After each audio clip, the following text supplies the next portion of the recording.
Heavy news of the reality of war. Tomorrow, the bodies of 4 dead hostages are being returned, 3 of whom are the Bibas family, 2 little boys and their mom, all dead under the control of Hamas, now at least getting home to their families. Now, there is still an American hostage, Eden Alexander. That's the guy on your screen, 21 years old from New Jersey. When is he going to come home? Can the Trump administration make that happen? If it can, it is on the shoulders of the U.S. Envoy for Hostage Affairs. His name is Adam Boehler. He joins us now. Adam, thank you for taking time to do this. Of course. Thanks for having me, Chris. First, outside your portfolio, then in your portfolio. Do we know, or is there an investigation that must be done into how the Bibas babies and their mother died? I think eventually Israel will do that, but at the end of the day, first and foremost is they're dead. And why are they dead?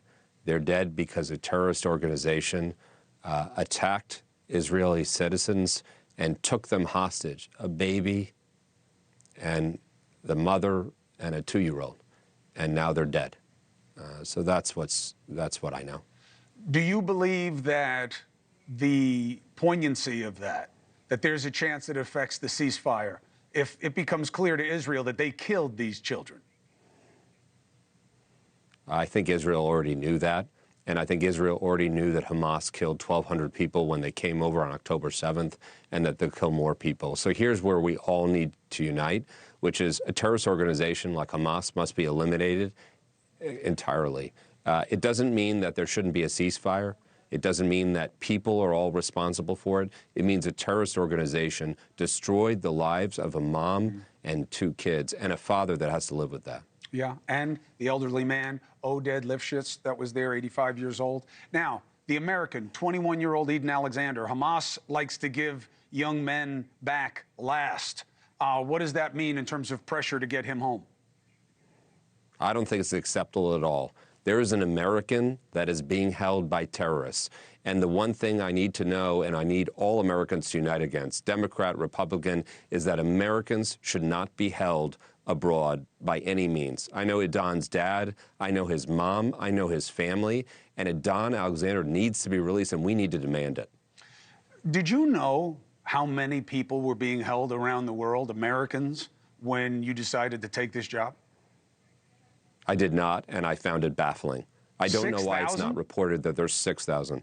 Yeah, it's unbelievable. And to be clear, some of those people, this is the amount of people being held in foreign prisons. Some of them killed people. Bad guys. So I don't want to, yes, I don't want to say they're all innocent because they're not. But Americans don't know that, and we're going to be releasing that information. I don't understand why that's not public knowledge. It needs to be known. What can you say at this point about the likelihood that Eden comes home? I think Eden will come home. I do believe that. In my heart, I believe that. I believe that. I feel it.